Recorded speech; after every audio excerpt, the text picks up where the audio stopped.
Hello, my name is Ryan. Welcome to my channel. I am a commentary slash media channel because I really love all types of media, TV, movies, video games, if you can call that something. I don't really know. I just really love this. And here today, I'm going to actually be doing a Netflix recommendation list. 10 Netflix TV shows that personally I think are very underrated. This came about because of my friend who told me that her favorite Netflix show was Outer Banks. And I know there are a lot of Outer Banks fans, but that show is so. It's like Riverdale, so you know. So the first is this show called 3 Days of Christmas, which is a Spanish drama show which takes place over 3 Christmases with these 4 girls, Esther, Maria, Valentina, and Adela. And so 3 Christmases when they're very young, like preteen, and then adult, and then elderly age. And it's this very interesting kind of show, probably very similar to the show Years and Years on Amazon Prime. And in the first episode, turns out Valentina, who's actually not related to the other 3 girls, is running from the cops with her dad, and the girls decide to hide her in their giant, very grand mansion Victorian style house. And in that, the ending of the first episode is like very interesting, and the second episode just jump cuts to when they're adults. And personally, I think it's one of the best episodes out of the 3 episodes because it's the perfect entwinement of the first and the third because it reveals a lot of things from like the first episode that was set up, but it also sets up a lot of things for the third episode to be revealed. And so, second episode, like they come together because they just haven't seen each other in a very long time, so they decide, okay, we're gonna come together to this Christmas because they've all done their own different things. And then in the third one, they're all like elderly age and they come back for Christmas again because they haven't seen each other in a very long time. And so there's like so many twists and turns that happens. And personally, since it's only 3 hours, I would totally recommend the show. It's a great, in a sense, quick watch for a very interesting show because all the actors who play the preteens, adults, and elder the ages of the characters are very well done. And depending on each episode, you can actually relate to different characters with their different stages of life. The second show is this rom-com show called Feel Good, which stars and is created by the comedian Mae Martin, who is this comedian in the UK, and she meets this girl George, who they then fall in love, and it fast forwards to them starting to date, and it's just kind of their highs and lows of them dating. And it's a very interesting show because, so, in the show, the character George, Mae's girlfriend, isn't out to her friends, while Mae is actually dealing with substance abuse issues and recovering from it. And I think it's a very good show to actually kind of deal with darker themes in a rom com sense because it allows the show to kind of go from like very light tones to very serious tones very quickly. And personally, I think I'm not really a rom com type person, but this show it really pulls you in. And for anyone who's looking for a same sex couple, this show is obviously it. Personally, even though sometimes May and George can kind of be a little toxic for each other, their love is very complex and it's very deep for each other, and I think it's a wonderful uh, representation of same-sex female relationships. So my third recommendation is this show called Girl Boss. So this show actually only has one season because sadly it was actually canceled, but it's a semi-autobiographical show about this girl named Sophia who lives in San Francisco, and she starts her own clothing company from vintage clothing called Nasty Gal. So there are these 10 episodes. It's her starting on eBay, and then things take a turn for the worse, and it's her starting her own website and trying to figure out how to run a business. And it's this very interesting show because you don't really see shows that really deal with fashion that aren't really reality TV shows. So I think it's a really fun watch. Even though it is 10 episodes, I think it actually perfectly does wrap up after season 1.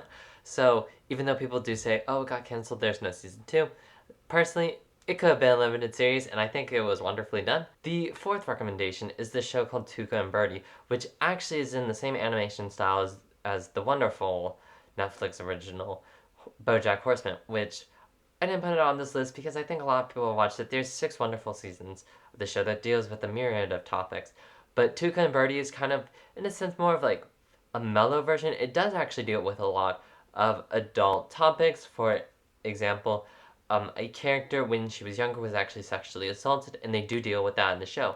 And I think they do it in a very good way, while also balancing out with a lot of comedic parts, because the two characters, Tuca and Birdie, are actually voiced by Tiffany Haddish and Ali Wong, and they are both wonderful and hilarious in the show because their characters are these two best friends, where the character Birdie has a boyfriend, and so Tuca is actually moving out of the apartment, and so it's kind of their relationship is kind of put through the test through these episodes, seeing how they can survive without actually living together because they used to spend every waking moment together, and now the character Bertie has a boyfriend. My fifth recommendation is a show called Jane the Virgin, which follows this character named Jane, who is a virgin, and so it follows this girl named Jane who is artificially inseminated by this doctor, and the artificial insemination is from the boss of the hotel that she works at. So in the first episode, just right off the bat, it's crazy because this show is kind of like a little parody of a telenovela, which they do reference a lot in the show because the character Jane, her dad, is actually a telenovela star who's actually her long lost father. So they're already throwing in a lot of tropes. And it's this kind of like silly show. It doesn't really take itself seriously, but it's a wonderful show. And actually, there is a queer character in the show. She's bisexual. I don't want to say who it is because it's not really revealed until the later seasons. And all the episodes are like a little silly, so you'll get a good laugh out of it, while a very interesting and creative story. Recommendation is this German drama called How to Sell Drugs Online Fast, which follows these two people, Moritz and Lenny, who want to become Europe's biggest drug dealers. And so it's a very interesting show with the way that it's shot and the way that it's colored and its cinematography. It's just very like kind of ultraviolet all the time, like when showing how the drugs work. And it's a very quick and snappy show where even though it is a drama, there is a lot of comedy in the drama, with actually one of the things being, so the main character Moritz, who's trying to sell all these drugs, he's actually trying to get back into the good graces of his ex-girlfriend Lisa, and so he's kind of like this lovable kind of antagonist. Like, you know, you're not really sure if you're supposed to like him or not like him because he does kind of like a lot of morally ambiguous things and kind of screws over his friends half the time. But it's a very interesting show to kind of see how everything plays out. Personally, I think that you should watch the show in German with English subtitles because, I don't know, I think just being able to hear their voices kind of makes the show a little more immersive. Recommendation is a show called Bonding, which follows these two characters, Tiff and Pete. Tiff is this dominatrix, and Pete is this wannabe comedian in New York City, and he actually becomes her assistant. And so it kind of just follows their whole trials and tribulations of being a dominatrix and a dominatrix assistant in the New York dungeon. The show just had a second season come out, and personally, I think it was a very wonderful season because actually the first season, there was some backlash from the BDSM community, and the creator of the show, Victor Doyle, took that in stride and made like a very masterful sophomore season, really incorporating the criticisms and actually hiring some people from the BDSM industry. So it's more truthful to how BDSM actually works.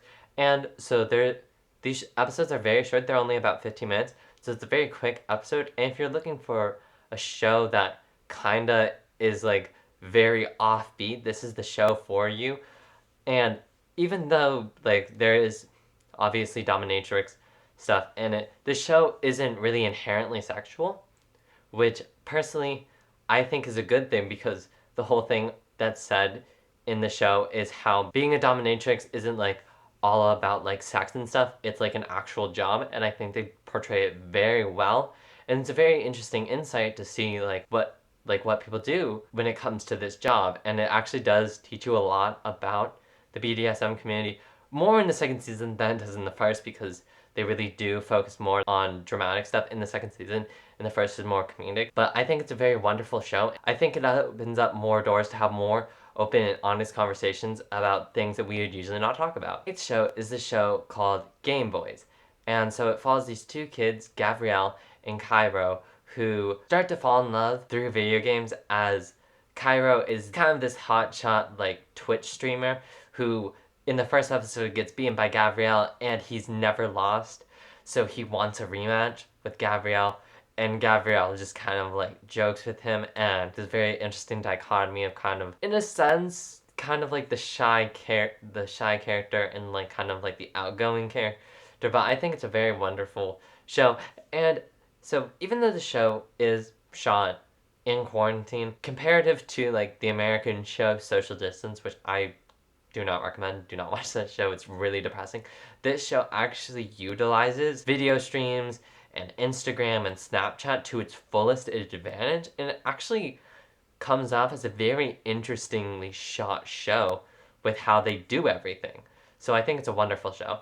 And then I should also say, so this show is actually an international show, and you can only watch it in Tagalog. It's like mixed in with a little bit of English, but it's mostly Tagalog. Personally, I think it's actually a wonderful show where they kind of mix the languages in.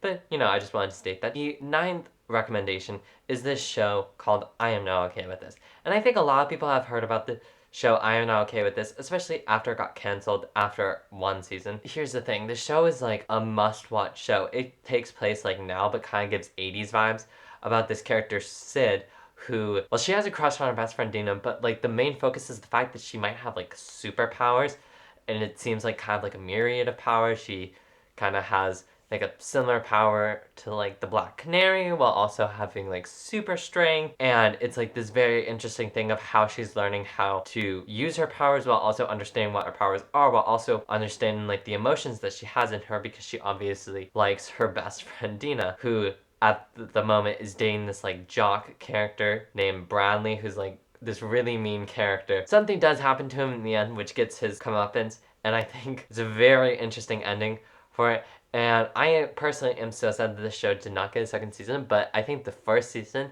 itself is a very interesting show. I think it does open a lot of doors when it comes to other shows very similar to this, because it does give 80s vibes, but it's kind of more on understanding who we are, because this character, Sin, is obviously dealing with powers, but also dealing with her sexuality. Because it isn't actually explicitly stated, but the character Sid is a lesbian, so if you're looking for queer representation in media, that's another show you can watch. And it's a also wonderful show because, we don't see that many superheroes who are queer on TV. So my 10th and final recommendation is a show called Russian Doll. So the show Russian Doll follows this character Nadia on her birthday, where it starts where she's in the bathroom and she really doesn't like the idea of going to her party, but she still does. And then like halfway through the episode, she just dies.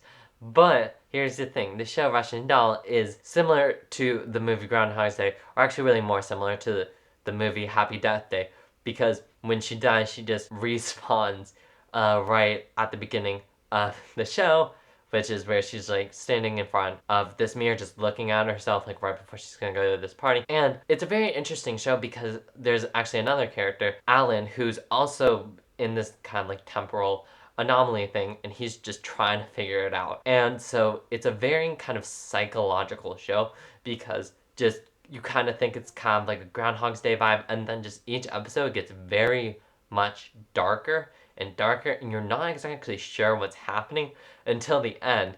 And the end is a very surprising ending, and it's a show that will make you think, what is happening? But it will still keep you intrigued because it's a very interesting show that like explores a lot of psychological themes, and in the end it will make you questioning, what is this show about? What is happening? But it'll keep you so intrigued, and thankfully the show actually is getting a second season, so that is wonderful. So if you stayed to the end of this video, thank you so much. Like, comment, subscribe, share with your friends, tell some of your friends to watch some of the shows that I said. Watch some of them for yourself. But yeah, I am Ryan, and I'll see you in the next one. Peace!